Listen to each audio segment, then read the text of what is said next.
Fumando na dureza, senta à mesa do café, bebe um gole de cachaça, acha graça e dá no pé. O garçom, prejuízo, sem sorriso, sem freguês, de passagem pela caixa, dá uma baixa no português. O galego acha estranho que seu ganho está um horror. Pega o lápis, soma os canos, passa os danos pro distribuidor. ¿Eres tú o es una visión?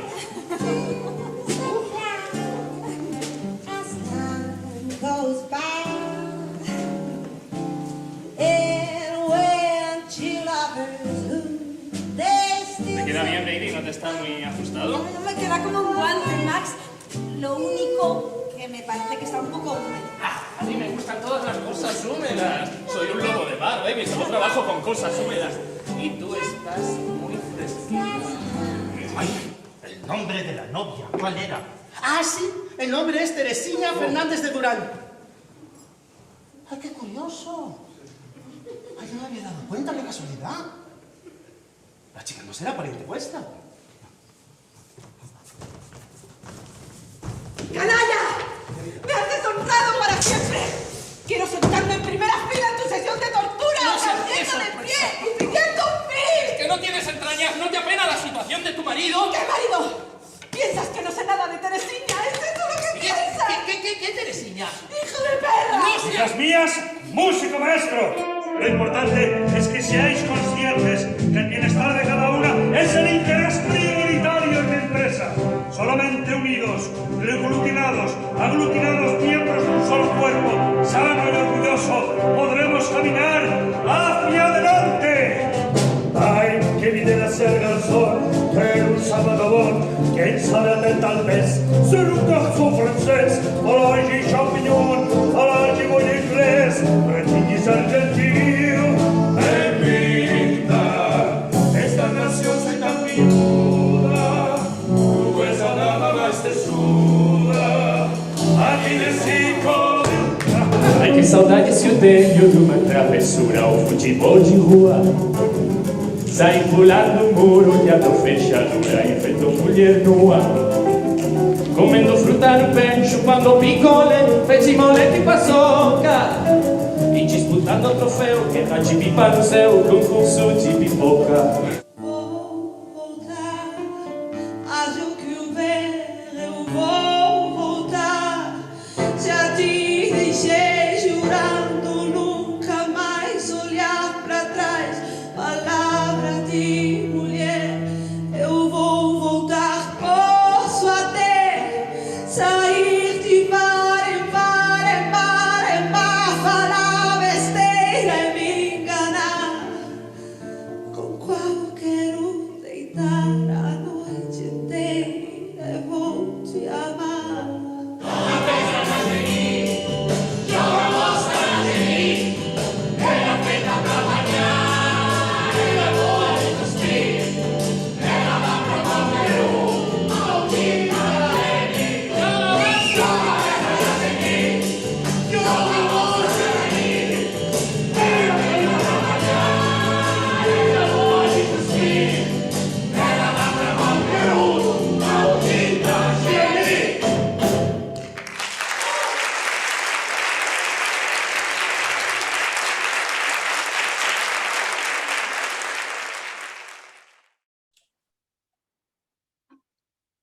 Hola, buenos días, buenas tardes, buenas noches. Desde allí, de donde nos estéis viendo, este canal se llama Ópera al Aire. Mi nombre es Gonzalo Montes y estamos en una charla, entrevista más, esta vez con una invitada excepcional, porque a mí me encanta que las mujeres hagan esos oficios que en un momento dado, yo no así que hayan estado vetados, pero que han sido más cosas de hombres. y así durante la historia.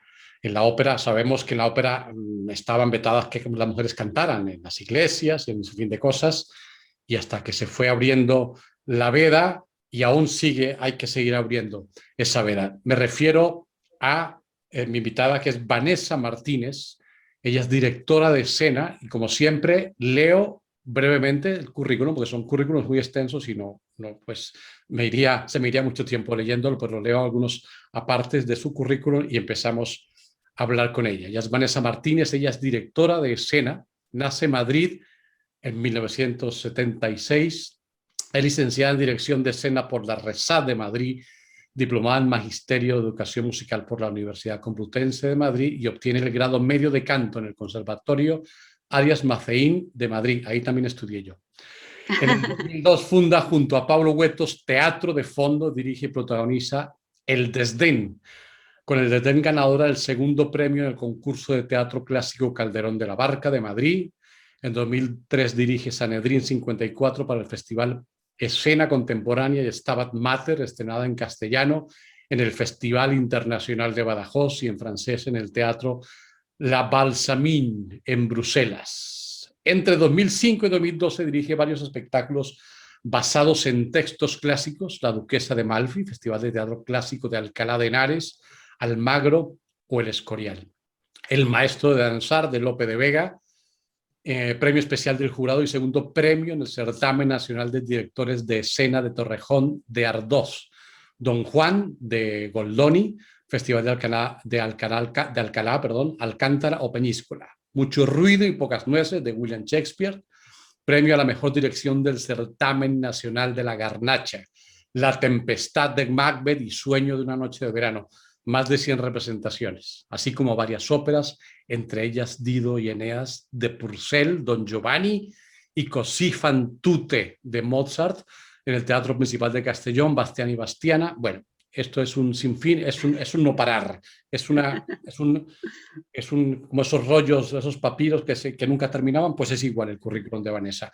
Podemos decir que ya ha dirigido ópera, bueno, ha dirigido teatro de texto, como hemos visto, los clásicos, y en 2014 dirige, por ejemplo, el musical La Ópera del Malandro, festival finalista en los 18 premios Max al mejor espectáculo musical y finalista a la mejor dirección en los premios ADE 2015. En abril de 2015 dirige en el Centro Dramático Nacional Trilogía de la Ceguera de Metterlink.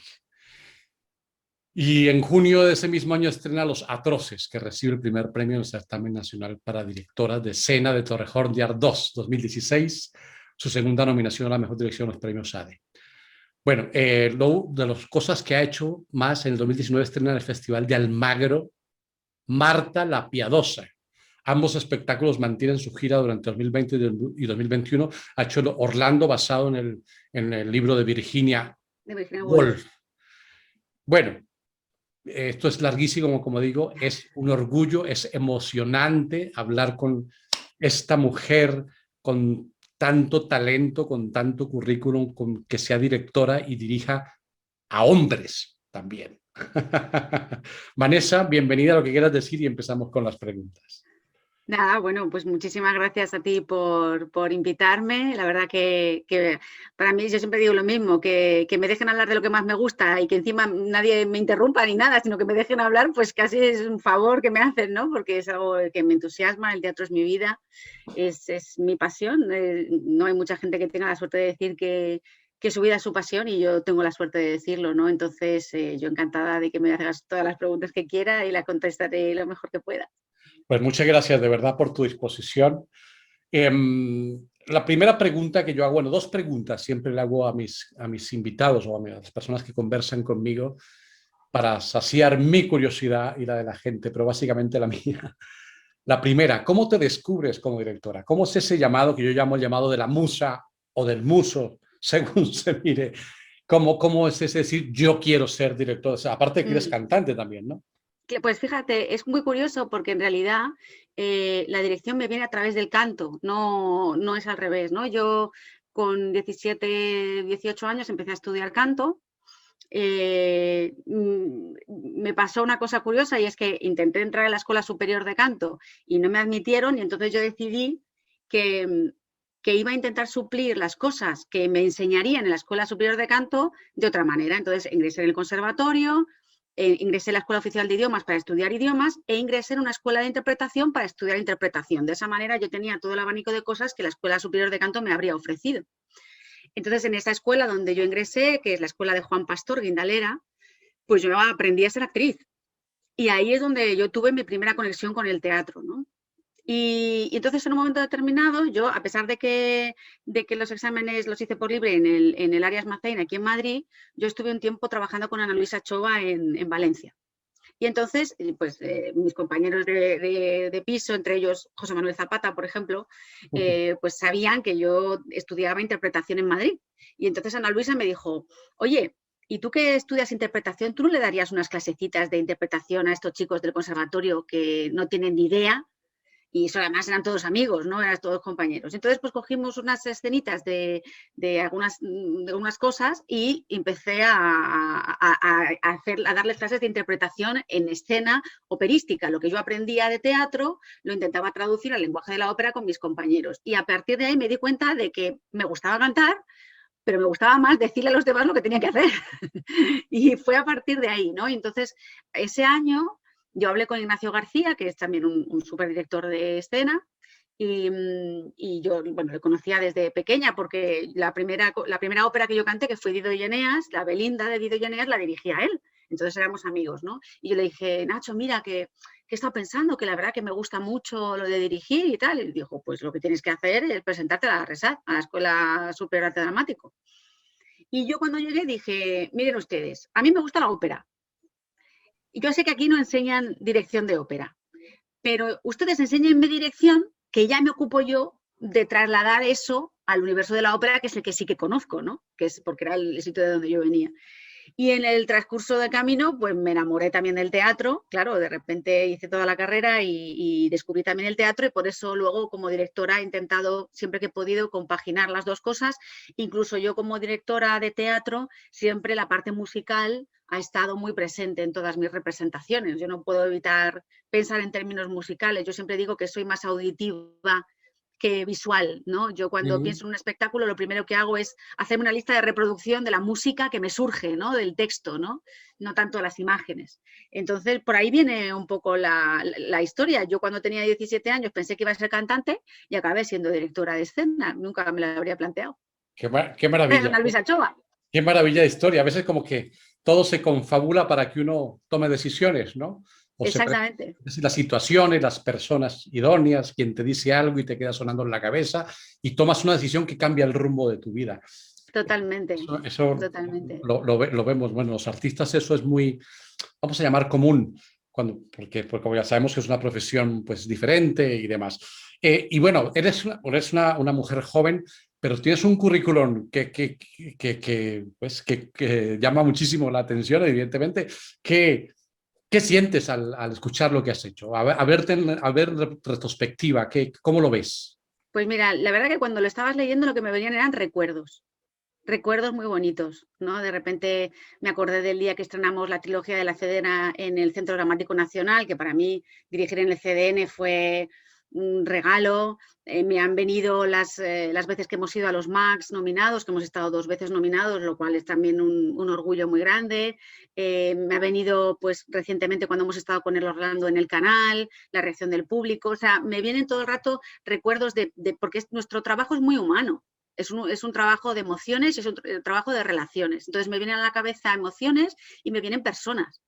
Me vienen todos los actores y todos los cantantes, algunos de ellos cantantes que son como hermanos míos, gente a la que he querido mucho, que hemos convivido, como Zapata, por ejemplo, pero también un barítono mexicano que se llama Manuel Gorka, gente a la que yo tengo un aprecio muy especial. Entonces, bueno, me doy cuenta de que es un trabajo del que me siento muy orgullosa de haber elegido esta profesión. Es una profesión muy dura, como tú decías antes, porque es un poco patriarcado, las mujeres no estamos muy bien vistas dentro de la dirección de escena. Cuando recibí el premio por Orlando del certamen de directoras de escena, la chica que quedó segunda dijo un discurso que me impactó, porque yo siempre he sabido que las mujeres estábamos en un porcentaje mucho menor que los hombres en la dirección de escena, pero nunca he sabido cuál era el porcentaje. Bueno, pues es el 17% de mujeres respecto a hombres. Una barbaridad. Y todavía... En el mundo... Sí, a día de hoy. Es decir, en el mundo profesional, el 17% de los espectáculos que se firman son firmados por mujeres, ¿no? Entonces, claro, ahí te das cuenta del desajuste tan grande que hay entre nosotras y ellos. Y luego también, a nivel artístico es distinto porque los artistas tenemos también una sensibilidad distinta, pero a nivel técnico es complicado, ¿eh? Tú llegas a un teatro y enfrentarte con el equipo técnico, que son casi todos hombres, y hacerte valer.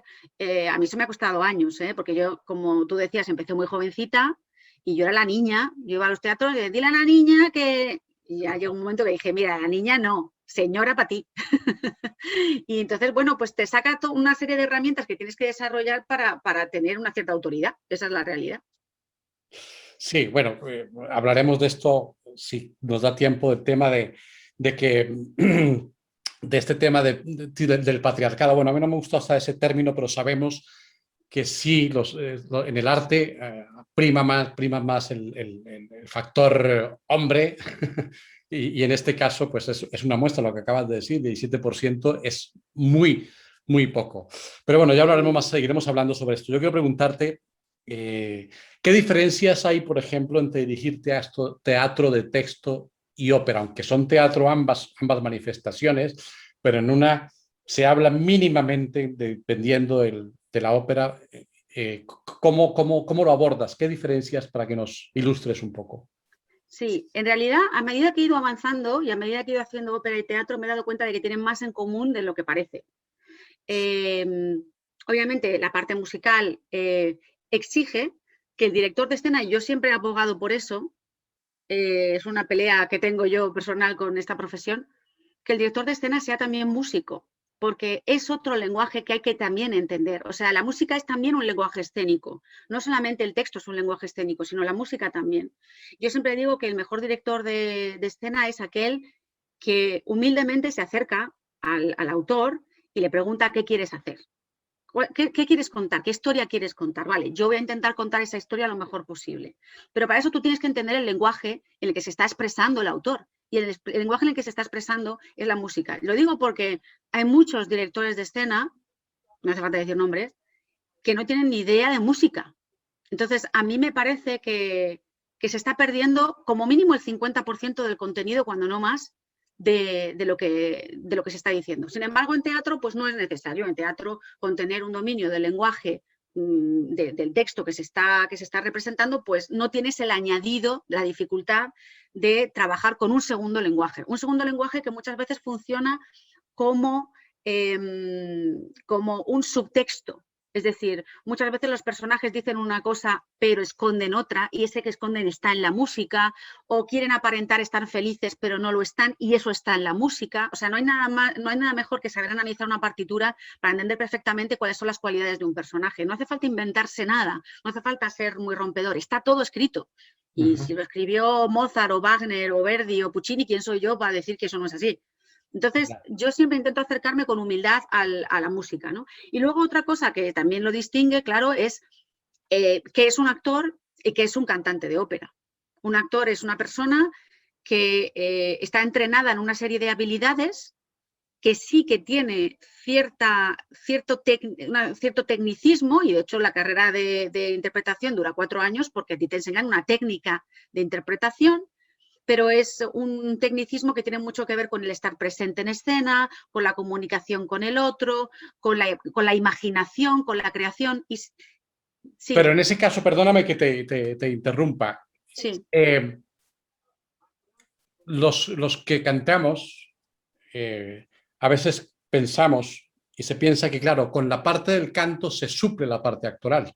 Porque al principio, bueno, sabes que a comienzos del siglo XX tú veías que las puestas en escena eran cante, mueva el brazo para acá. No hace falta sino ver a Caruso, que era una cosa que tú decías, bueno, la voz suple todo. Entonces pensamos que la voz y la música suple todo. A mí me parece que eso es un error. A mí me parece que es absolutamente un error. Primero porque el público de ahora no es el mismo público que Caruso que tenía. Entonces hay que adaptarse al público que tienes. Eso por un lado. Por otro lado, yo siempre me remito a lo mismo. Monteverdi, que es el padre de la ópera, lo dijo clarísimo. Drama y música. No dijo música en drama. Lo importante es el texto. Al que se le pone una música, por supuesto. Pero lo importante es respetar el texto.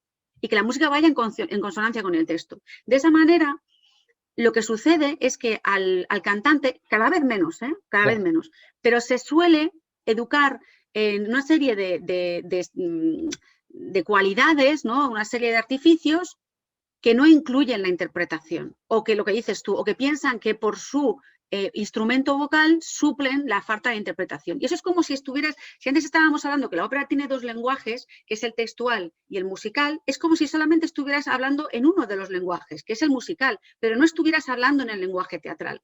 Y la grandiosidad es precisamente juntar ambas cosas. Eso tiene que ver también con, obviamente, el estudio integral de un cantante. Me refiero que un actor está preparado para actuar, incluso, obviamente no igualar a un cantante, pero está preparado para actuar, maneja el lenguaje, la interpretación actoral. Los cantantes de ópera creo que son contados con la mano, y por favor que nadie se ofenda, que hayan estudiado interpretación actoral. Interpretación, sí. Yo me quedé muy sorprendida, bueno, eso estoy totalmente de acuerdo contigo.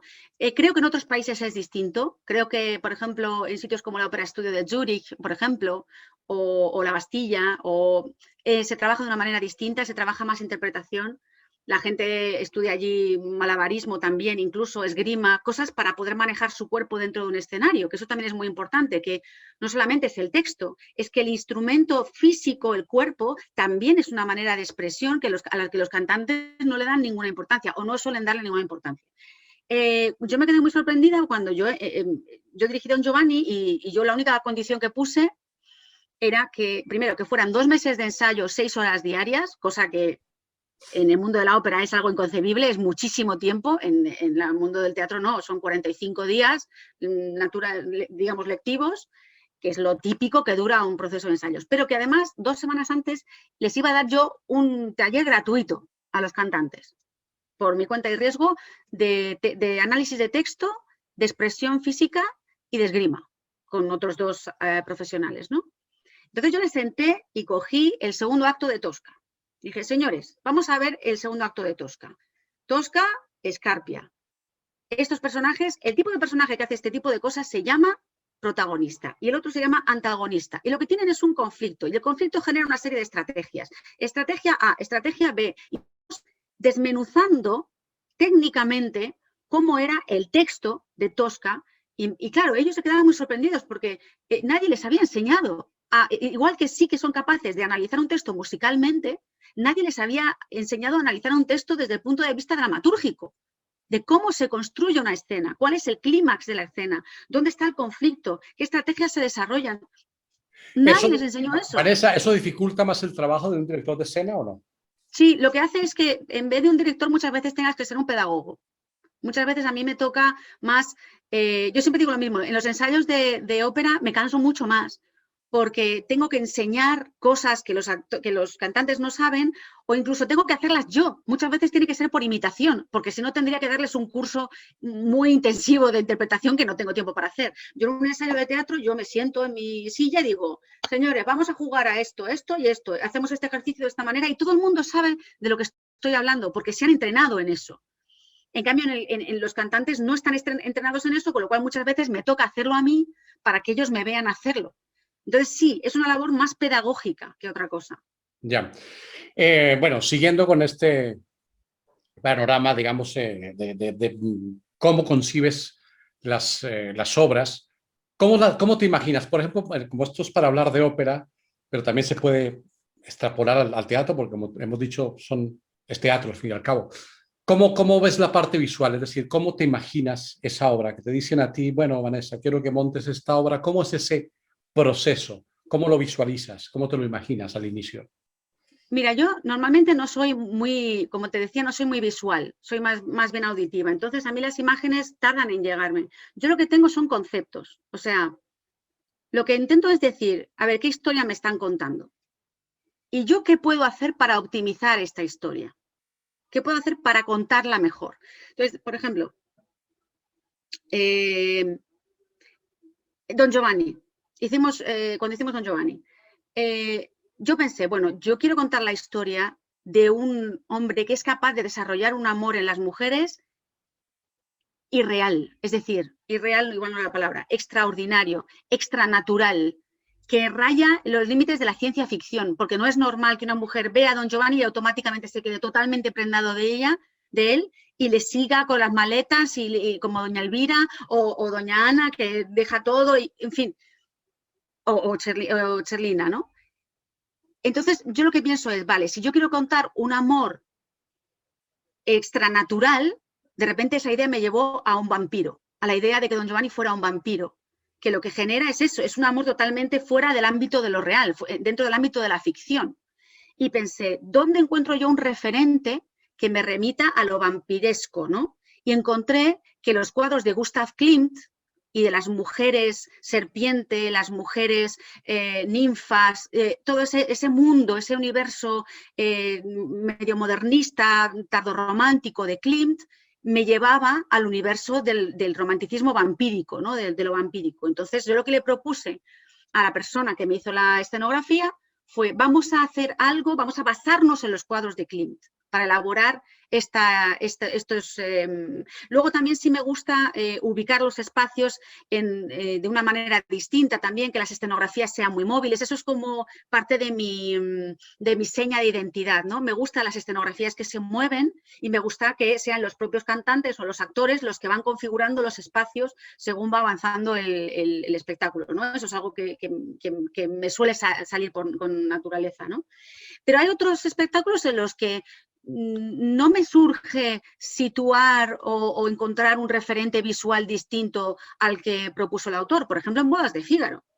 Bodas de Fígaro está tan anclado a su tiempo, habla de una cosa que tiene tanto que ver con la inmediatez de lo que está pasando en el momento en el que Mozart la escribió, que no encontraba mejor manera de contar la historia de Bodas de Fígaro que situarlo en el siglo XVIII.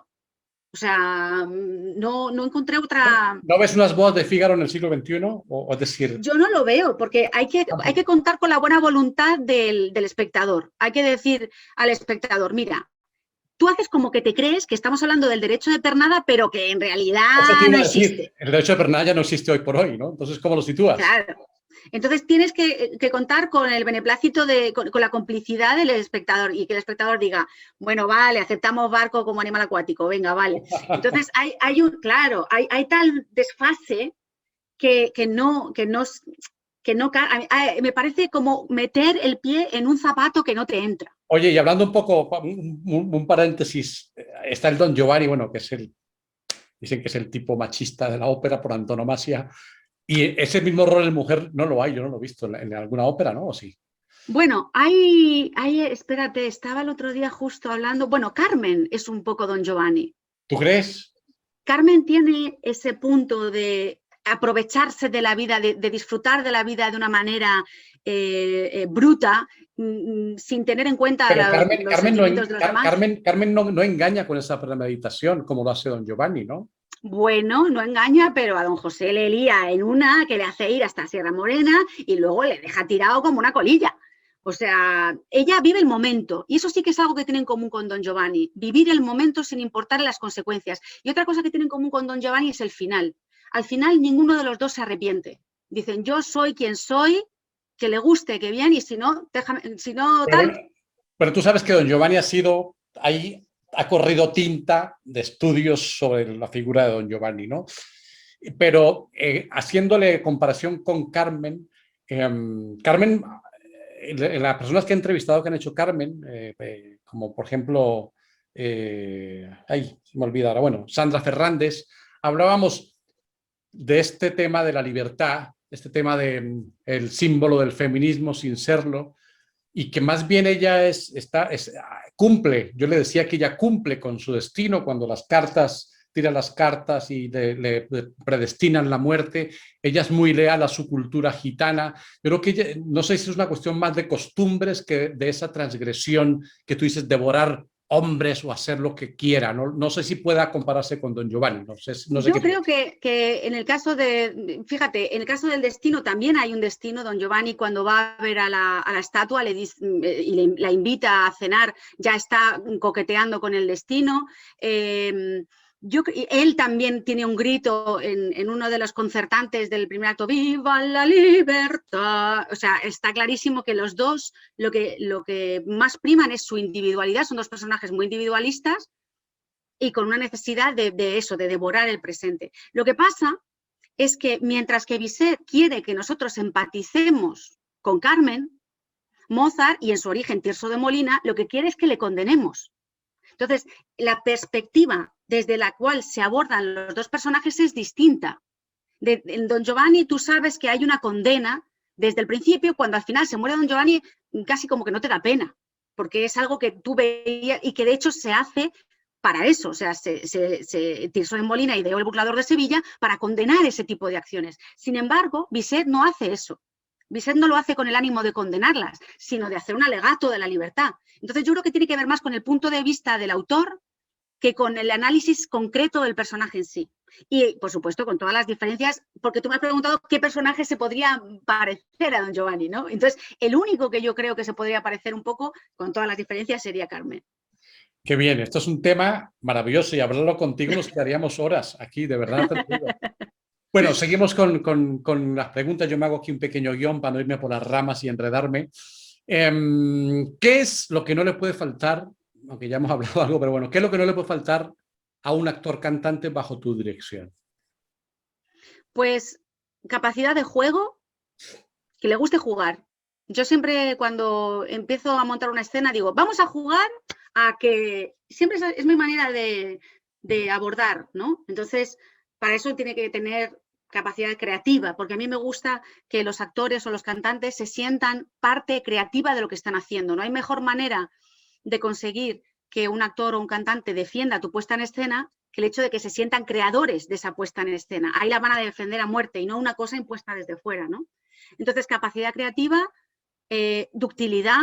Tampoco vamos a ver, yo soy cantante. Entonces, a mí me ha pasado que una soprano venga y me diga, ay, es que esto no lo puedo hacer porque, claro, porque no puedo hacer... Digo, mira, perdona, si lo puedo hacer yo, lo puedes hacer tú. Claro, y al revés también. Yo no le voy a pedir nunca a una soprano, o como he visto en algunas producciones, que se suba 4 metros de altura en una plataforma donde no puedes apoyar el diafragma en ningún lado e intente cantarse La Reina de la Noche. Pues es que no hay manera humana. Hay que encontrar el equilibrio en el que el cantante se sienta a gusto, pero tampoco esta cosa de, no, mira, yo miro para adelante, me pongo aquí en proscenio, me canto mi aria, no. ¿Te has encontrado con cantantes un poco divos o divas? Sí, sí, sí. Sí, me he contado con... Y no precisamente los más conocidos. O sea, no precisamente... Al contrario, luego ha habido gente de todo... Fíjate, una de las personas que más me sorprendió trabajar con ella, por su apertura de mente y por todo, no es del mundo de la lírica. Es, lo diré, Pasión. Pasión Vega. Pasión Vega. Es que como se llama Ana, me resulta muy difícil llamarla. Pasión Vega, porque le hice un espectáculo para ella en la que había una representación sobre un texto que improvisamos y yo les hice un texto y con unos pianistas y tal. Pero estaba totalmente abierta. O sea, no había ningún prejuicio, no había ningún pero, ninguna justificación. Cuando un actor o un cantante intenta justificarse, no, es que mira, yo esto lo hago porque... No te justifiques, no me cuentes tu peli. Yo quiero que hagas esto. Fin, se acabó. Es que sabes que a veces digamos, los más grandes, los más estrellas son los menos problemáticos, ¿no? Eso es una cosa muy curiosa. Eso es una cosa muy curiosa. Y sin embargo, la gente que no es tal son los que tienen que tener como más pose de divo, a lo mejor, ¿no? O más... Pero mecanismo de defensa un poco de... Puede ser, por miedo a lo desconocido, miedo a hacer algo que quede ridículo. Yo siempre digo lo mismo, que un lugar de ensayo es un lugar seguro, un lugar donde tú te puedes caer y no pasa nada, donde no estamos buscando el resultado, sino el proceso. Pero claro, una cosa es decirlo y otra cosa es que le cale al cantante. Yo creo que en general no están acostumbrados a ese tipo de dinámicas. De hecho, la mayoría de las veces los cantantes lo que me dicen es, A mí me acuerdo, siempre son sopranos, pobrecita, me meto mucho con ellas. Pero me decía una, ¿pero para qué vamos a ensayar tanto si ya me sé el rol? Y yo decía, ya, pero es que esto no va de saberse el rol, querida. Ya. Esto no va de eso. Entonces, claro, ese tipo de actitudes, y luego no, ¿eh? Y luego he encontrado gente con unas cualidades interpretativas maravillosas, con una creatividad maravillosa, pero sí es verdad que antes de trabajar conmigo, mucha gente no sabía que tenía esas cualidades. Las han descubierto trabajando con alguien que estaba muy acostumbrado a trabajar en teatro. Porque hay mucho mundo bolo, como sabemos. Sí, que se trabaja deprisa y corriendo y se hacen las cosas a veces muy regular. Indistintamente de que quienes trabajen, actores, cantantes, tengan talento, pero a veces no es suficiente, ¿no? Yo, uno de los temas por los que yo sé que tengo mucho menos currículum en ópera que en teatro es porque me han ofrecido muchas veces dirigir cosas en 2 semanas. Y yo digo que no. Yo en 2 semanas no me puedo dirigir una Madame Butterfly porque es que no me da tiempo ni a explicarle quién es Madame Butterfly a la persona que eso es un riesgo, ¿no? A irte por el precipicio en un momento dado, ¿no? Y es hacer una puesta en escena pues muy de muévete aquí, haz esto aquí, muy de... Muy mecánica. Claro, y yo no sé hacer eso. Hay determinados cantantes que lo que buscan es eso. Me han llegado a decir, no, tú no me expliques nada, tú dime lo que quieres que yo haga. Y es que no se trata de eso, tú no eres una marioneta, eres una persona, eres un creador. Estás en un escenario creando un personaje. ¿Cómo te voy a decir yo lo que tienes que hacer como si fueras una marioneta? Oye, que eso de crear, ahora si nos da tiempo hablamos, porque ese fue un tema no de debate, sino de conversación de si los cantantes, actores, éramos creadores o no. Pero bueno, ya hay gente que dice, no, recreamos, interpretamos, pero no, el creador es el compositor y el autor del libreto. Yo decía, porque ahí lo que tú dices, se convierte en una especie de marioneta de Meyerhold, ¿no? Claro. No sé, yo pienso que algo aportamos, ¿no?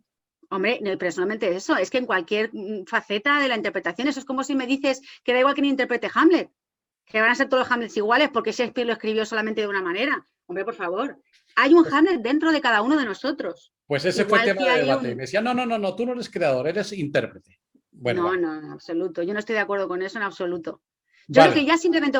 perdona. No, sigue. Tú habla lo que quieras, yo estoy aquí para escuchar. No, que simplemente por el hecho de subirse a un escenario, tener un bagaje, tener una cultura, tener unos traumas, tener todo un montón de cosas que tienes tú y las pones encima de un escenario, tu personaje, el que sea, va a ser completamente distinto al que haga otra persona, incluso aunque no quieras.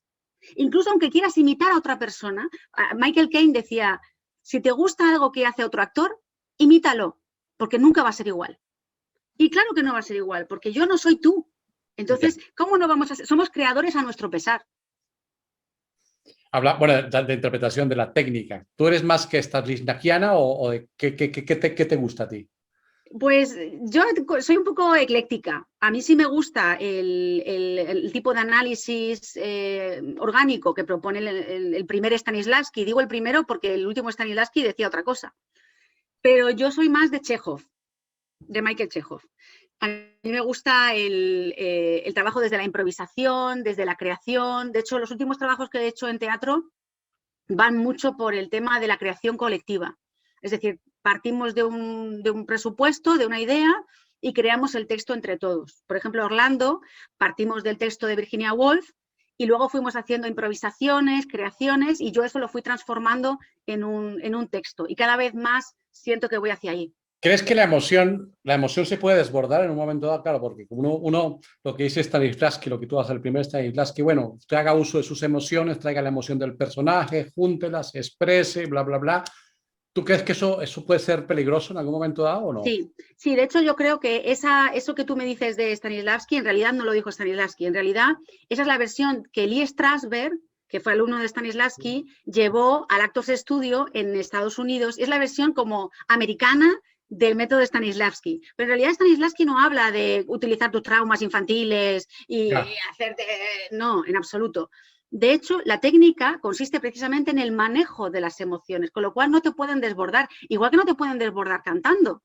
Porque ¿qué pasa cuando te desbordan las emociones cantando? Que la parte técnica se va a la porra.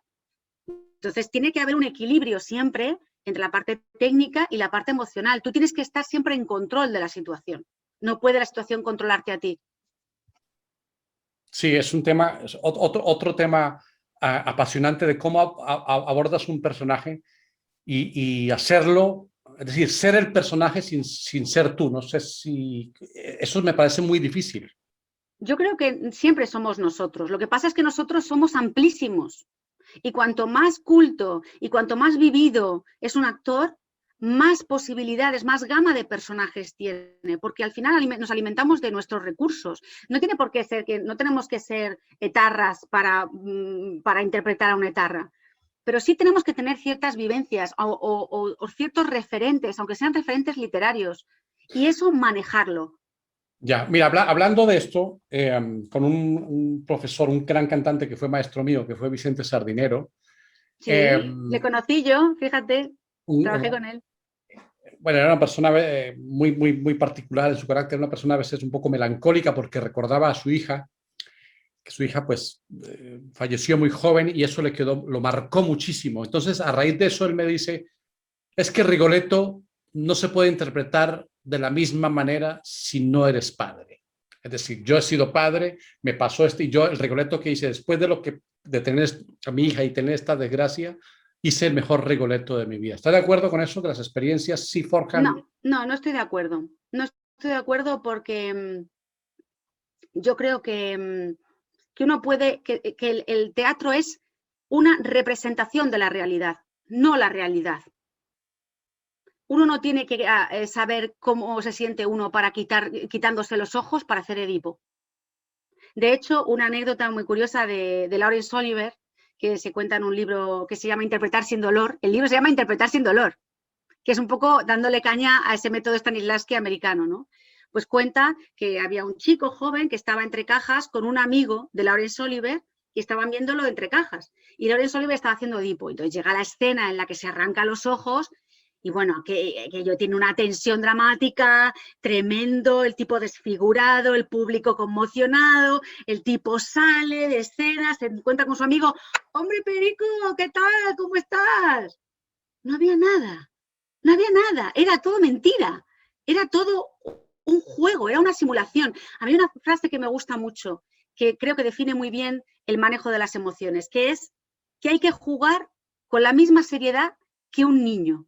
Los niños cuando juegan a indios y vaqueros están jugando a tope, se están jugando la vida, pero suena la campana del recreo y se acabó. Y no les hace falta haber sido ni indio ni vaquero para reproducirlo todo con una verosimilitud. Es que se aprende mucho de ver a los niños jugar. Es tremendo el compromiso con el que juegan. Entonces, claro, hay que jugar como un niño, con la misma seriedad, con el mismo compromiso, con la misma carnaza. Ahora, cuando se cierra el telón, se apaga el telón, se acabó. Con lo cual, no hace falta haber pasado por el trauma de haber perdido una hija para interpretar a un padre que pierde a una hija. No hace falta haber pasado por el trauma de que hayan matado a tu padre, tu tío, para hacer Hamlet. No hace falta. Es un manejo de la emoción. Esa es, digamos, la técnica actoral, que es igual de difícil que la técnica vocal. Es distinta, pero también es una técnica. Porque a todo esto tienes que estar pensando en eso, emocionar al público y pensando en el foco que te está dando desde la parte izquierda, que tú tienes que moverte medio centímetro a la derecha para que te dé en el sitio donde te tiene que dar. Ahí no estás pensando que eres padre ni que eres nada. Ahí es manejo puro de la técnica.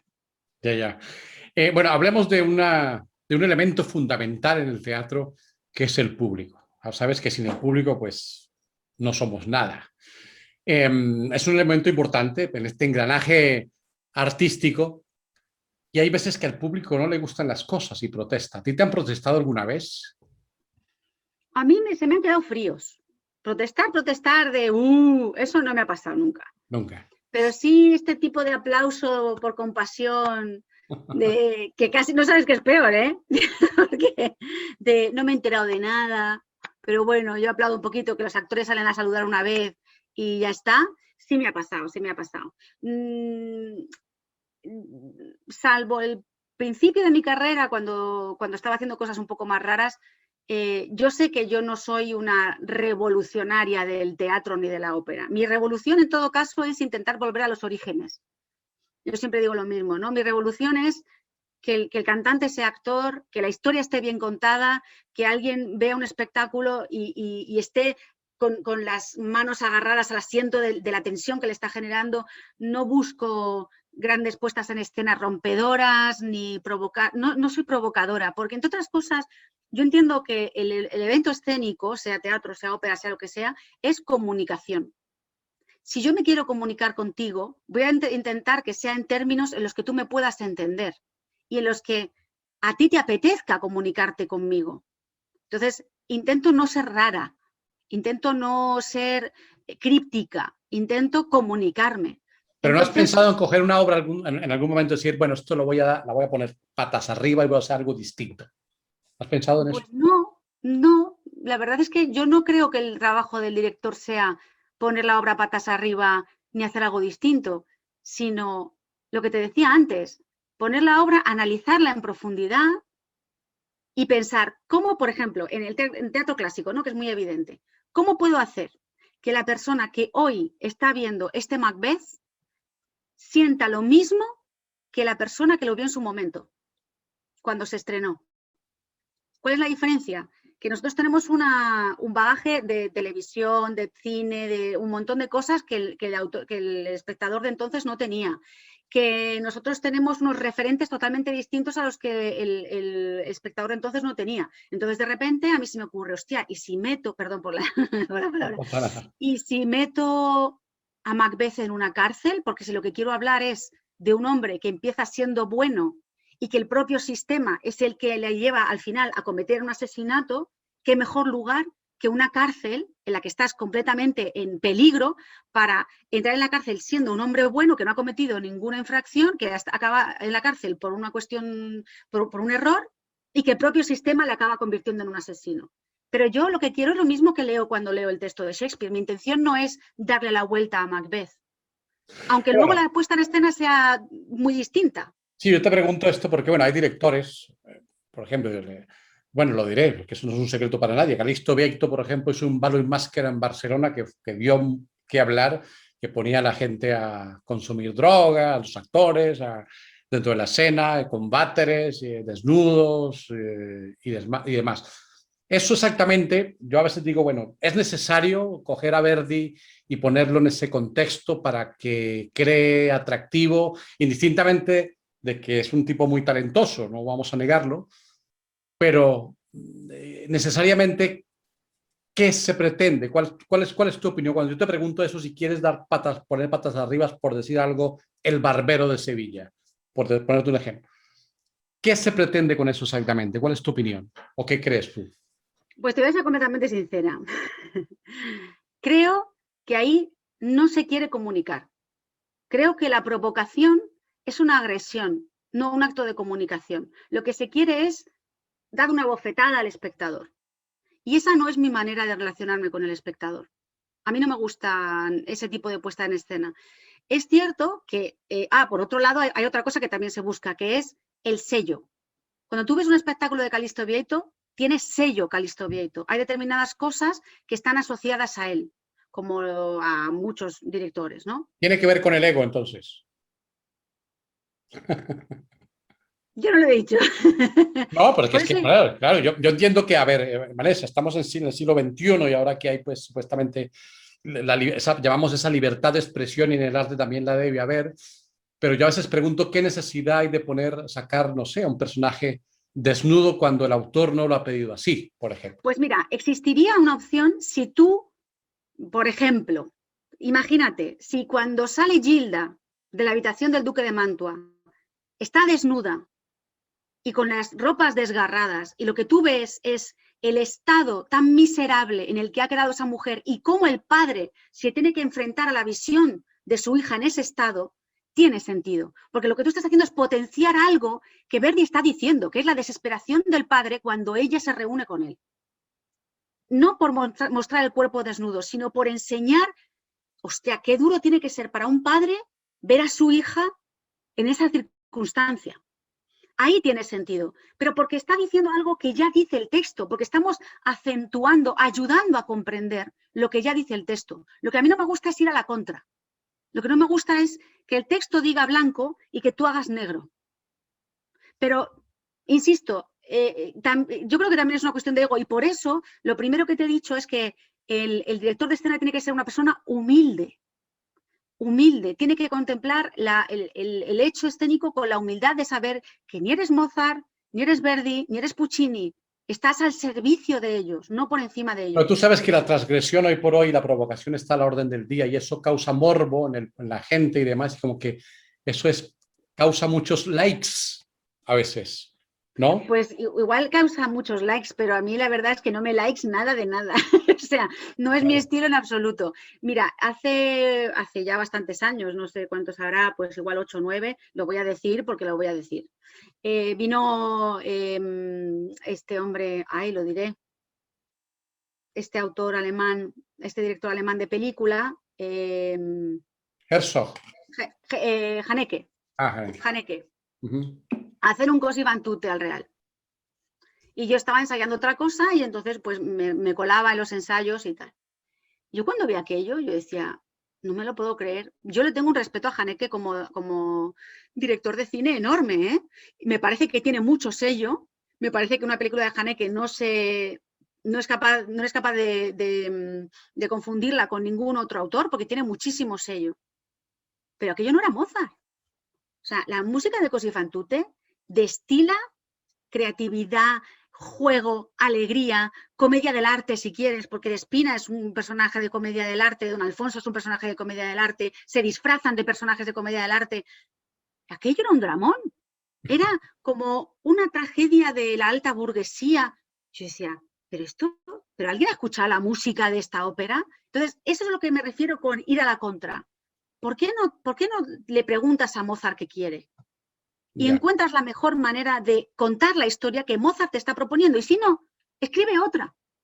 Bueno, y si un productor te dijera, bueno, Vanessa, yo te voy a contratar, te pago lo que me digas, pero tienes que hacer una obra que sea transgresora completamente. ¿Accederías o no?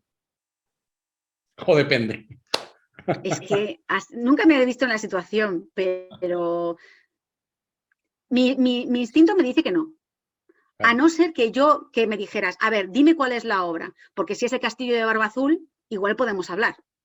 O si es, no sé, Electra o Salomé, o sea, que tú eres partidaria que, por ejemplo, Mozart debe representarse tal cual. No, porque yo, por ejemplo, cuando he hecho Così fan tutte he hecho una cosa distinta, pero no es que tenga que representarse tal cual. O con el Don Giovanni hice una cosa distinta, sino conservando el espíritu, conservando la idea. Lo que no puedes hacer es, pues la bohème con escafandras, como he visto yo, con escafandras de, bueno, lo hemos visto todos, ¿no? Que parecía que estaban en la luna. Pues, ¿qué sentido tiene eso? ¿Qué historia me estás contando con eso? Un balo y más que el coro vestido de abejas, ¿no? Bueno, mira, con José Manuel Zapata tenemos un espectáculo que está de gira ahora y que él cuenta la primera vez que cantó El Barbero de Sevilla y que lo cantó vestido de abejorro. El barbero. Y lo cuenta, la gente se parte de la risa. ¿Qué necesidad hay de hacer eso? De verdad.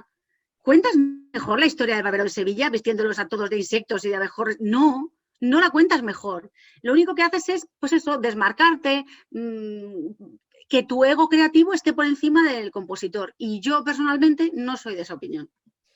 Muy bien. Bueno, cambiando de tercio, los artistas soñamos, me imagino que tú no eres la excepción. ¿Cuál es ese montaje que te gustaría llevar a cabo y que sueñas constantemente, con el que yo quiero esta obra hacerla mía?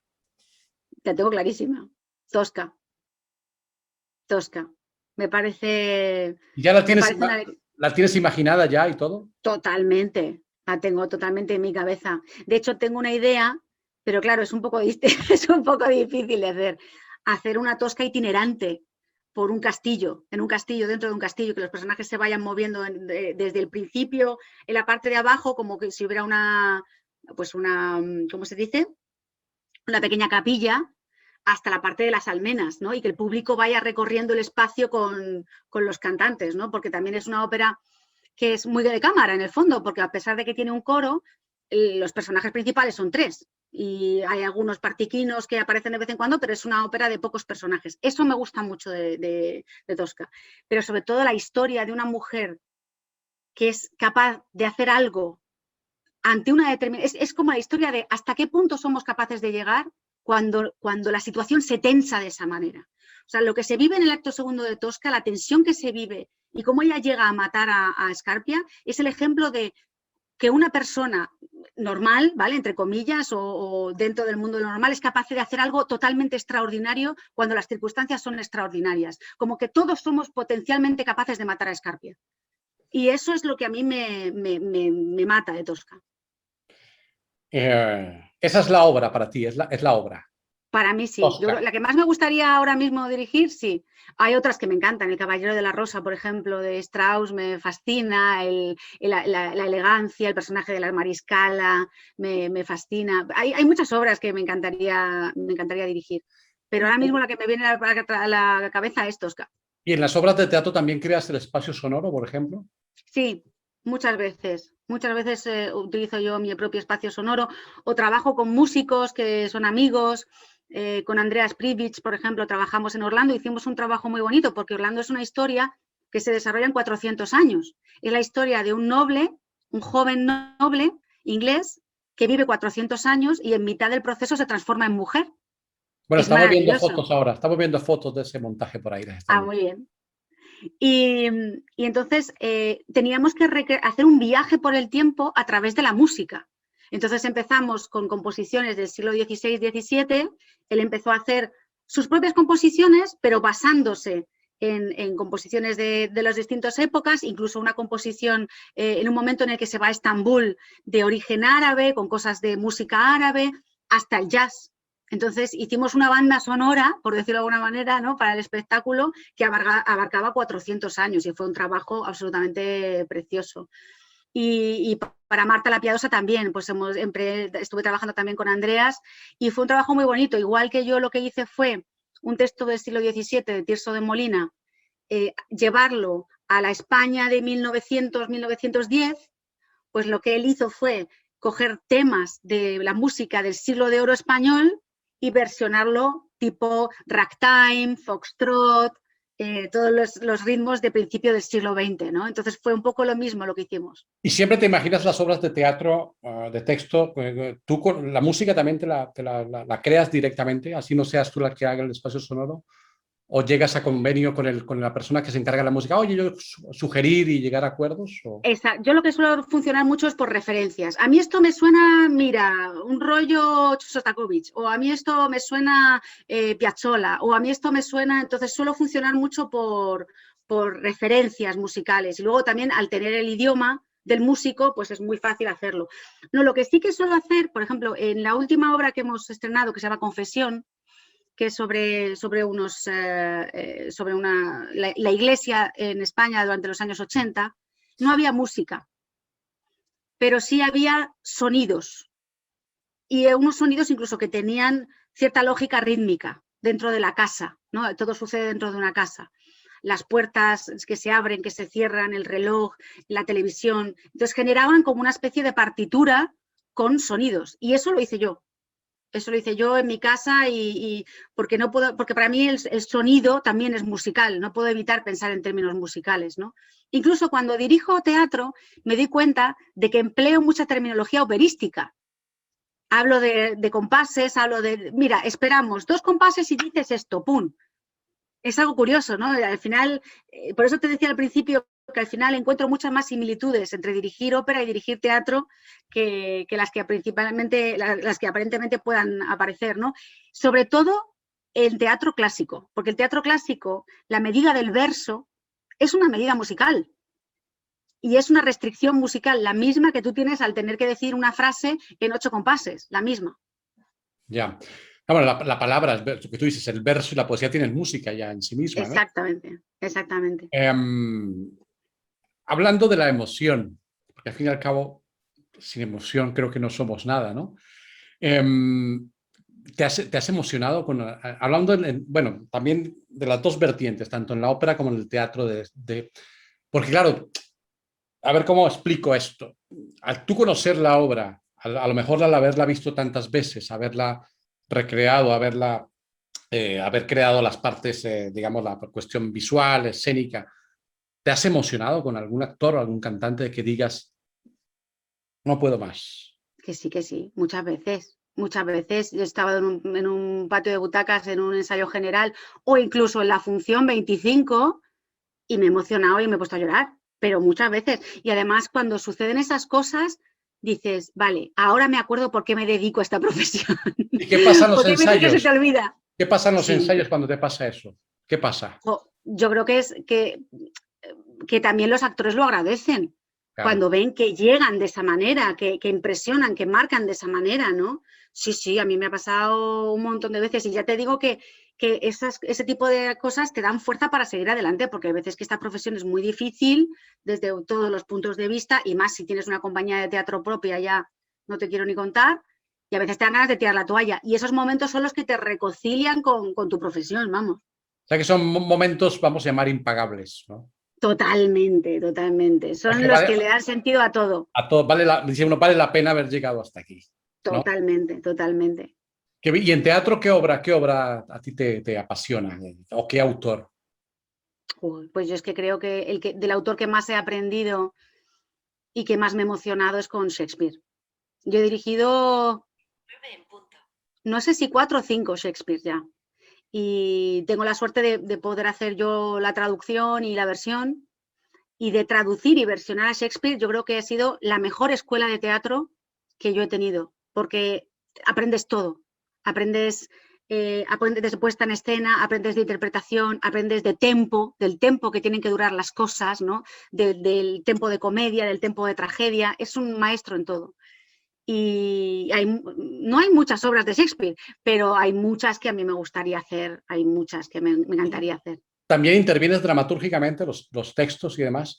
Sí. Cuéntanos un poquito, para los que somos neófitos y el público en este proceso creativo, ¿cómo es adaptar un texto? ¿Cómo es meterse en ese entramado y empezar a desmenuzar y poner un texto visible? Claro, yo siempre me refiero a lo que estábamos hablando antes, a cuál es el espectador de hoy en día y cuál es el espectador que estaba viviendo el espectáculo cuando se estrenó, ¿no? Entonces, en el caso de los textos clásicos, pues hay un montón de cosas que siempre suceden, como por ejemplo la información repetida. La información se repite muchas veces.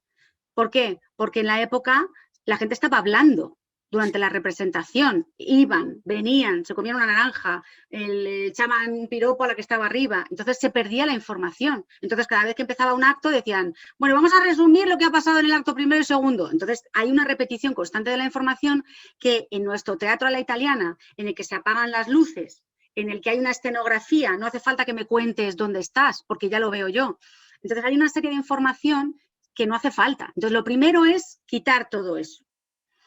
Lo segundo es, yo por lo menos lo que intento es no explicitar el pensamiento del personaje y quitar todo lo que tenga que ver con su explicitación y dejarlo solo en su acción. Que el teatro sea más acción que la palabra sea acción. Y eso lo he aprendido de Shakespeare. En Shakespeare los personajes rara vez dicen lo que piensan, a pesar de los monólogos. Los monólogos no son los personajes diciendo lo que piensan, son los personajes hablando con el público. Y muchas veces lo que ellos dicen no es lo que piensan, sino lo que quieren que el público piense de ellos. O sea, cuando Hamlet dice ser o no ser, esa es la cuestión, no está diciendo me estoy planteando matarme, sino, oye, ¿vosotros qué pensáis? ¿Me mato, no me mato? ¿Estaría bien visto, no estaría bien visto? ¿Y es ahí donde radica el truco, el enganche, la magia? Para mí, en el teatro clásico, sin duda. Sin duda. Contemplar el acontecimiento escénico como un diálogo constante con el público. Y claro, el diálogo para nuestros espectadores de hoy en día pasa mucho más por lo visual, por ejemplo, por lo auditivo, por la acción. Entonces, yo intento, a la hora de hacer una dramaturgia, potenciar todo eso. Si es una dramaturgia sobre un texto dramatúrgico, es decir, sobre una obra de teatro. Si es una dramaturgia sobre una novela, como es el caso del Orlando de Virginia Woolf, entonces lo que tenemos que hacer es darle vida a personajes, porque en el Orlando de Virginia Woolf no hay ni un solo diálogo. Hay personajes, hay acciones, pero no hay diálogo. Entonces el reto era ponerle voz a personajes que no tenían voz en la novela, ¿no? Entonces ahí la labor mía fue muy, muy creativa y muy bonita, la de decir, bueno, va a decir estas palabras, ¿no? También da un poco de vértigo, ¿no? De decir, ostras, le voy a poner palabras a este personaje, qué cargo de conciencia, ¿no? Pero iba por ahí, por transformar en diálogo lo que era narrativo. y la experiencia fue maravillosa. Y luego cuando lo que hacemos es partir sobre una idea y hacer improvisaciones, ahí el trabajo es mucho más coral. No soy yo sentándome en mi casa y escribiendo, sino somos todos con los actores, todos aportamos ideas, ellos hacen improvisaciones, yo las paso al papel, igualo, cojo, quito, pongo, y al final es como un puzzle, es como hacer un puzzle que le da sentido a todo, que hace que haya una sola voz, una voz unitaria a nivel creador. No sé si te he contestado muy bien a la Sí, no, estupendamente. Una cosa que siempre marco y que me gustaría que se cuestionara es que no existen adaptaciones operísticas. No se adapta operísticamente, porque la partitura es intocable. Y yo quiero lanzar la idea de hasta qué punto las partituras son intocables, hasta qué punto los propios autores pensaban que sus partituras eran intocables o no, porque conocemos de casos de muchas óperas que han tenido 2 y 3 y 4 y 5 versiones, dependiendo de... Bueno, Don Carlo Ariadna tiene... en Naxos, por ejemplo. Sí, por ejemplo, Don Carlo tiene la versión francesa, que son 5 actos, la versión Claro. italiana, que son 4. Entonces, si ellos mismos también se corregían a sí mismos, ¿hasta qué punto Verdi pensaba que esa última versión de Don Carlo era la última definitiva y que era intocable? A lo mejor no estamos tomando de una manera absoluta y casi con la rigurosidad de la Biblia algo que a lo mejor es un poco más dúctil. Yo no digo modificar la obra, pero sí, igual hay fragmentos que se pueden modificar, que se pueden adaptar. Yo ahí lo dejo. Sí, bueno, sabes que a veces, por ejemplo, en el romanticismo se han cortado cosas, lo que tú hablabas en el teatro, ¿no? Que se repiten, entonces que es innecesario en el Rossinis, que ahora, pues, ahora se han abierto esos cortes. Por ejemplo, eso lo hablaba también de las tradiciones, ¿no? Las tradiciones de si Verdi escribió el Pensier arriba y entonces lo hacen abajo, pero, por ejemplo, Riccardo Muti se niega a que se hagan cosas que no estén escritas en la partitura, porque eso es una especie de faltar a la fidelidad al autor. Pero esto que tú mencionas de que, ¿cómo te dices? ¿Intervenir musicalmente te refieres o intervenir de alguna manera para que gane? ¿En qué sentido? Claro, para actualizar, digamos, el mensaje, no para cambiar el texto ni para cambiar la música, sino para ceñirnos un poco más pues a un espectáculo a lo mejor un poco más corto, en el que la información no se repita tantas veces. Okay. Yo lo que creo es que no hay que ser más papista que el Papa. Y de la misma manera que te digo desde el principio que yo me acerco a los autores con toda la humildad del mundo, también pienso, ¿realmente Verdi no le parecería bien los cortes que se proponen? O sea, a lo mejor le pensaría, oye, pues mira, con estos cortes a lo mejor la cosa gana. Por lo menos para los espectadores de 150 años después de que se estrenara Aida, por ejemplo. No lo sé. Entonces... Dime. Sí, que tomamos por inamovible algo que no sabemos hasta qué punto fue inamovible para el propio autor. O sea que tú eres partidaria de que tanto los textos dramáticos o teatrales y incluso libretos y partituras son sensibles de poder no cambiarlos, pero sí modificarlos. Adaptarlos. Sí, sin perder su esencia, sin perder la idea que les guía, sin perder la línea dramatúrgica, pero yo creo que sí que se pueden hacer cosas, Y creo que en el teatro está muy aceptado y, de hecho, el trabajo del dramaturgo es un trabajo totalmente normalizado y, sin embargo, en la ópera no. En la ópera supone un problema cada vez que quieres hacer un cambio. Eso está, en la ópera en la ópera hay muchas cosas vetadas, entonces... Pero bueno, hablando un poco de la actualidad, de todo este acontecer diario en las artes escénicas, todo lo que ha supuesto toda esta crisis, y yo digo que este canal no es políticamente correcto, no se ofende a nadie, pero eso podemos hablar con absoluta libertad desde el respeto. Entonces, me gustaría oír tu opinión si a bien lo tienes. ¿Hay algo que le sobra al teatro o a la ópera? Es decir, todo este mundo que estamos viviendo en las artes escénicas, ¿hay algo que cambiarías, por ejemplo? Muchísimas cosas. Cosas distintas para el teatro y para la ópera.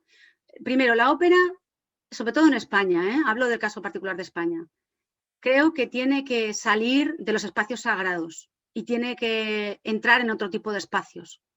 ¿Cómo cuáles? Falta una ópera más, pues teatros normales, teatros que no tengan que ser grandes espacios teatrales, porque si no al final la ópera se queda en el espectáculo elitista que siempre decimos que es, ¿no? Y faltan espacios intermedios. Yo siempre digo que entre que un cantante termina su carrera y que puede estrenar en el Teatro Real, tiene que haber un camino de teatro más de provincia, teatro de una provincia más grande, como hay en Alemania, por ejemplo, ¿no? Que tienen teatros en todas las ciudades, desde teatros muy humildes hasta teatros que van avanzando hasta que ya llegan a la ópera de Múnich.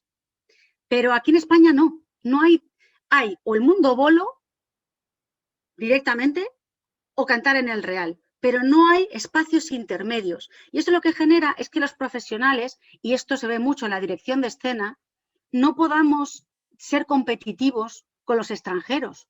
¿Por qué en el Teatro Real es rarísimo encontrar un nombre español como director de escena? Porque ¿dónde te nutres? ¿Dónde experimentas? ¿Dónde trabajas antes de llegar al Teatro Real? Si no hay ningún lugar, ¿qué haces? ¿Diriges un bolo que tienes que montar en 2 semanas? Eso no te da la experiencia real de dirigir un espectáculo. ¿Qué pasa? Viene un tipo de Alemania que ha estado trabajando en el Teatro de Hannover, en el Teatro de Stuttgart, en el teatro, porque hay un montón de teatros de corte medio en los que se puede trabajar y se puede ir cogiendo experiencia, y cuando llega al Teatro Real tiene una experiencia loca. Somos incapaces de competir contra ellos. Pero pasa también con los cantantes. Los cantantes se nutren en estas compañías que se forman en los teatros de provincias y cuando llegan a la Bastilla o al Garnier ya son grandes cantantes. Aquí no. Aquí es muy difícil. Entonces, para mí, el gran reto de la ópera desde el punto de vista del profesional y también desde el punto de vista del auditorio son los espacios intermedios. ¿Por qué? Porque de esa manera también generamos público. Si tú te puedes ver una obra estupenda en el Teatro de San Sebastián de los Reyes, una ópera que no es un bolo, que no son unos que se han venido desde Rusia en autobús, han hecho la función y se han ido, sino que son una compañía estable y que han podido hacer una puesta en escena estable, y tú haces una ópera de cercanía, por decirlo de alguna manera, estás sembrando la semilla para que luego esa gente sea la que llene los teatros grandes del futuro. Porque si no, va a llegar un momento en el que se va a acabar el público. Pero en teatro pasa igual, ¿eh? O sea, la media del espectador de teatro normal está aterradora. Son gente muy mayor.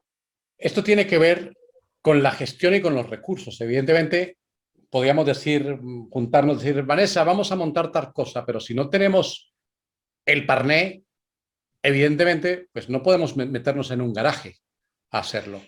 Dinero y gestión, lo has dicho tú también. ¿Por qué? Porque en estos teatros en los que yo te digo, que el caso más concreto es Alemania, hay compañías estables. Entonces, que sí, que cuesta dinero tener una compañía estable, pero a lo mejor tú tienes a un actor o un cantante cobrando un sueldo al mes, X, por hacer un montón de papeles, y no se está haciendo rico, pero está cogiendo ritmo. Y al mismo tiempo tú puedes cobrar esas entradas a un precio que resulte rentable. Es decir, tampoco hace falta un dineral enorme, no es invertir a lo loco y no recuperar el dinero nunca como pasa en el Real, porque claro, para recuperar lo que se gasta en el Real no hace falta hacer ese tipo de producciones, pueden ser cosas mucho más pequeñas, mucho más modestas desde el punto de vista de la producción y que generen unos ingresos mucho mayores y que tengan una calidad estupenda también. O sea, necesitamos que la ópera no puede ser, me gasto 180.000 euros en una escenografía. No hace falta, además, es que no hace falta. Y de todas maneras, si hubiesen esos espacios intermedios, habría más oportunidades para actores, actrices. Claro, para actores, para directores, incluso para bailarines, si me apuras, porque la ópera también le da mucho trabajo al mundo de la danza, que tiene muchos problemas en este país. Habría más público, la gente se sentiría más cercana al hecho operístico, o sea, se gestaría, habría una especie de estructura o de tejido operístico intermedio, y yo creo que eso es lo que hace falta en este país para podernos igualar a sitios como Alemania o Francia o así. ¿No será que hay una ignorancia supina en los señores políticos? Absoluta, absoluta. Y un descreimiento. Yo creo que piensan que somos más tontos de lo que somos y que a la gente le interesa menos la cultura de lo que realmente le interesa. Entonces dicen, ¿para qué vamos a invertir en esto si esto no le interesa a nadie? Bueno, invierte y luego vamos a ver si les interesa o no. Porque aparentemente no genera dividendos, pero solamente hay que ver ahora se están abriendo los espacios de teatro musical y ya están apostando empresas privadas, ¿no? El Rey León vuelve a Claro. abrir, hay 13 musicales ya que van a volver a estar en cartelera. Son privados netamente, o sea que sí saben que sí puede haber productividad en ese aspecto, tanto Por económica como supuesto. artística. Entonces, que vivamos en un país al que yo amo tanto como es España, que pasen estas cosas, porque si tú ves el país de donde yo provengo, que es Colombia, que pasan cosas tremendas y que las oportunidades son exiguas, pero que pasen en pleno siglo XXI en Europa y en un país como España, pues es un poco incomprensible, ¿no? Es cortoplacista. Es cortoplacista, porque esto tendría que ser una apuesta a largo plazo y de inversión y de fe. Y nadie está dispuesto a hacer ese esfuerzo. Y es una pena. Sí, pues es cuestión de mentalidad, hasta que estos señores políticos, no voy a hablar de nadie en particular, pero entender que la cultura y que tiene que, lo que tú dices, que haya una apertura, que no solamente es el Colón, la zarzuela, perdón, el Colón, el Real, la zarzuela, el El Campamor, liceo, etcétera, el claro. Liceo, sino que hay más oportunidades, hay más espacios. Pero bueno, Hay ojalá. grandes cantantes en este país y gran talento en este país, pero claro, si no Muchísimo. les damos espacios se van a ahogar. Hay gente, bueno, tú sabes, lo sabrás que hay gente que está a dos velas hoy Por por hoy supuesto, todavía. por supuesto. Bueno, y ya para ir acabando, y me quedaría contigo hablando toda la tarde, porque es una delicia hablar contigo y muy ilustrativo y aprendes mucho. Yo siempre aprendo con las personas que hablo, de verdad te lo digo. ¿Cómo ves? Aunque yo sé que se necesitaría una bola de cristal y ser ahí un, un gurú de la magia, pero ¿cómo ves el futuro? ¿Cómo lo vislumbras de las artes escénicas, del teatro y la ópera particularmente? Bueno, yo creo que, bueno, igual esto es muy optimista por mi parte, ¿no? La asunción que voy a hacer, pero yo creo que esta pandemia nos ha privado de las artes escénicas y ha habido un reconocimiento del lugar tan importante que ocupan en nuestra vida. Yo creo que en general la gente ha echado mucho de menos asistir a espectáculos. Entonces creo que va a haber un boom de las artes escénicas en breve. Esa es igual es mi esperanza, ¿no? Más que mi certeza, pero creo que sí, que realmente que va a ser así. Pero insisto, mientras se siga hablando de la cultura en términos de gestión económica y de rentabilidad, estamos un poco abocados al fracaso. O sea, la cultura es un bien, es una identidad, es patrimonio, no tiene que ser rentable, no es un mercado, no puede moverse por las leyes del mercado. Entonces, mientras sigamos teniendo esa mentalidad, cortoplacista, va a ser muy difícil que haya algo. Lo que a mí me gustaría que hubiera fuera un convenio de todos los partidos políticos, independientemente del color que fueran, de iniciativa de las artes escénicas, de dinamización de las artes escénicas que se prolongara en el tiempo. No que cambiaran las leyes y cuando está uno le dan subvenciones a uno y cuando está otro le dan subvenciones a otro. No, llegamos a todos un acuerdo de dinamización de las artes escénicas que independientemente de que estén los azules, los rojos, los verdes o los amarillos, eso siga adelante. Y es la única manera en la que podremos salir de esta situación de cierto estancamiento en la que creo que estamos ahora respecto a otros países y sobre todo estamos estancados en cuanto a la exploración teatral y en cuanto a la creatividad, porque estamos tan sujetos a las leyes del mercado, y me incluyo, me incluyo yo también, que siempre piensas, ¿tendrá aceptación esto? ¿No tendrá aceptación? ¿Venderá? ¿No venderá? Es que no debería importarnos eso. Debería importarnos aportar algo exclusivo, creativo, identificativo, culturalmente pertinente.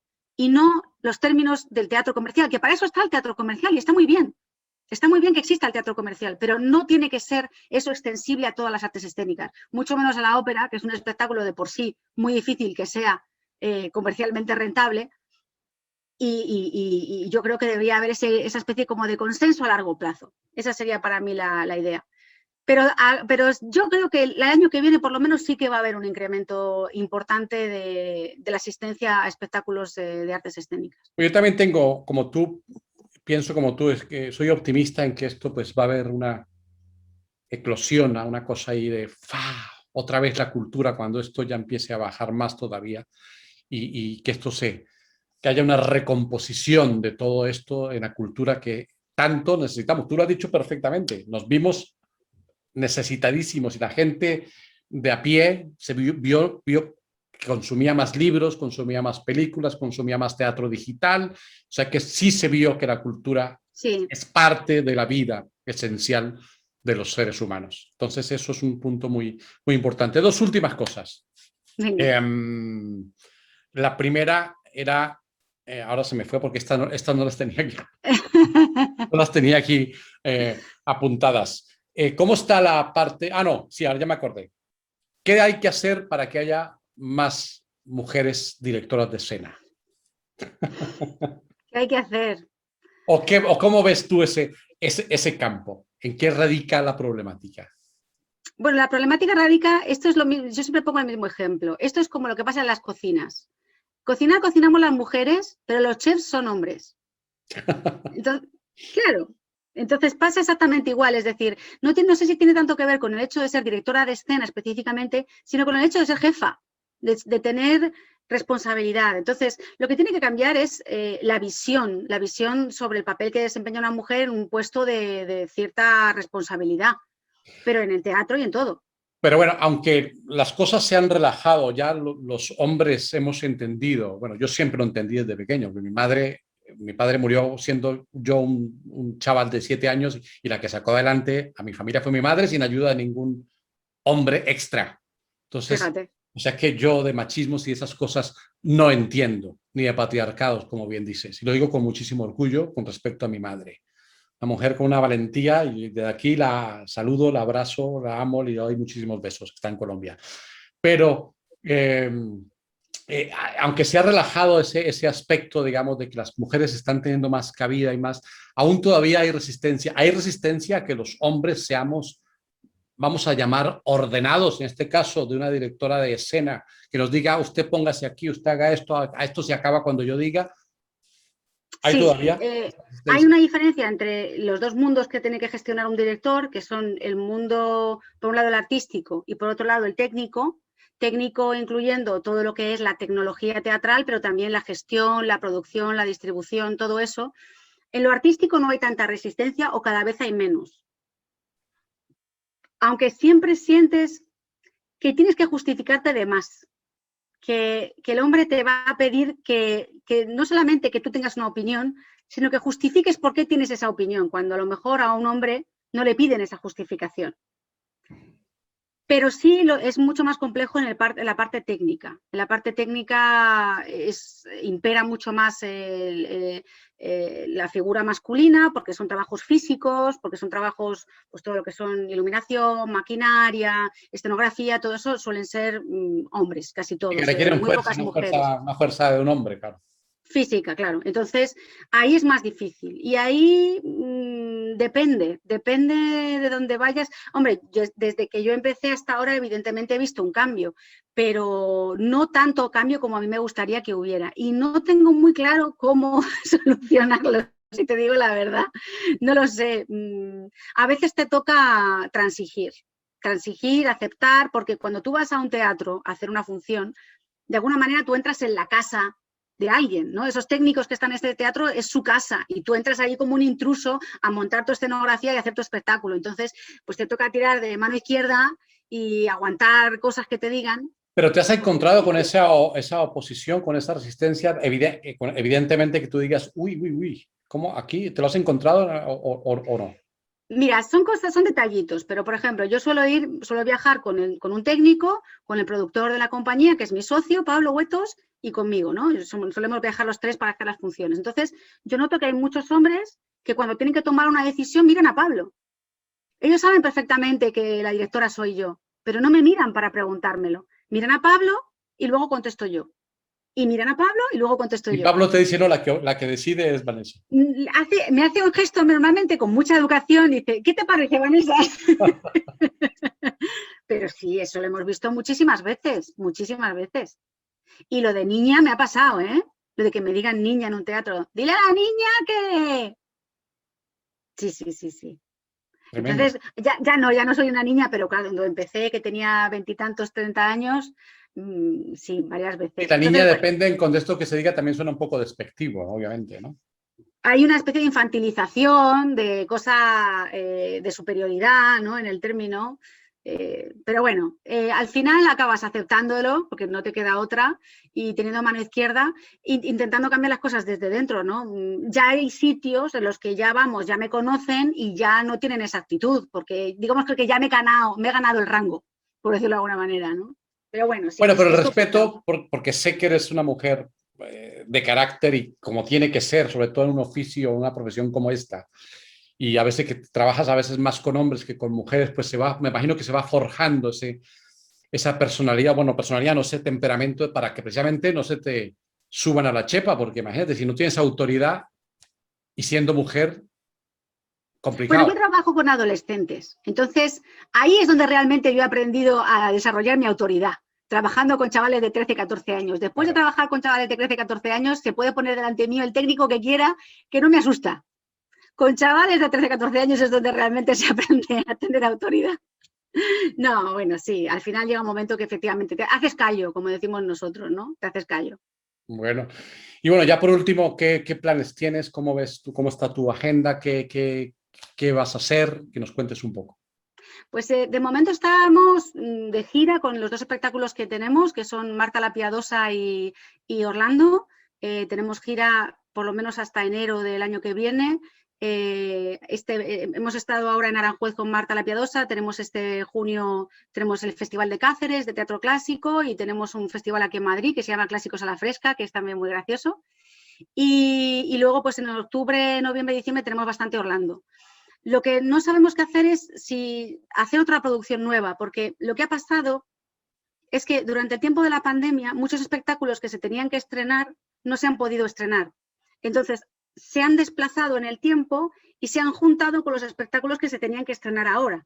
Entonces, hay una especie como de embudo en el que no cabe meter nuevos espectáculos. Entonces, creo que vamos a esperar un poco porque tenemos una idea muy bonita para hacer un espectáculo sobre física, sobre la vida de la mujer de Einstein, de Mileva Maric, que parece que es la coautora de la teoría de la relatividad, porque si en nuestro oficio las mujeres están ninguneadas, en el mundo de la ciencia, vamos, no te quiero ni contar. Entonces, con la idea de contar la vida de Mileva Maric, tenemos pensado hacer un espectáculo en el que se trabaje, en el que hablemos también de la física cuántica, de la relatividad, de todas esas cosas, ¿no? Teatro de texto, ¿es esto? Teatro de texto, sí, sí. De momento la lírica va a tener que esperar a que las cosas funcionen un poquito mejor. Bueno, pues, ¿qué decirte, Vanessa? Mi admiración, mi Muchísimas respeto, gracias. mi cariño, mi apoyo y bueno, pues porque hoy ha sido maravilloso hablar contigo, muy ilustrativo y que ver a una mujer joven que tenga los conceptos tan claros, una preparación tan vasta, pues la verdad que da gusto hablar contigo. Qué bien. Entonces, lo que quieras decir para ponerle la guinda a esto, pues el micrófono es tuyo. Pues nada, te agradezco a ti muchísimo que me hayas dado este espacio para hablar. A mí, yo también me estaría horas hablando porque esto es lo que más me gusta del mundo, con lo cual es fantástico. Que espero que las cosas nos vayan mucho mejor, que este año, esta temporada que viene, la 21-22, sea el comienzo de muchos proyectos y de muchas ilusiones que han estado taponadas, que han estado vetadas por las circunstancias en las que estamos y que te deseo todo lo de mejor. Vale, pues muchas gracias. Amigos, gracias por estar conectados una vez más a Ópera al Aire y haber visto esta entrevista con esta magnífica artista y directora de escena como es Vanessa Martínez y nos vemos en una próxima oportunidad con una entrevista más. Hasta pronto, salud y nos vemos. Chao.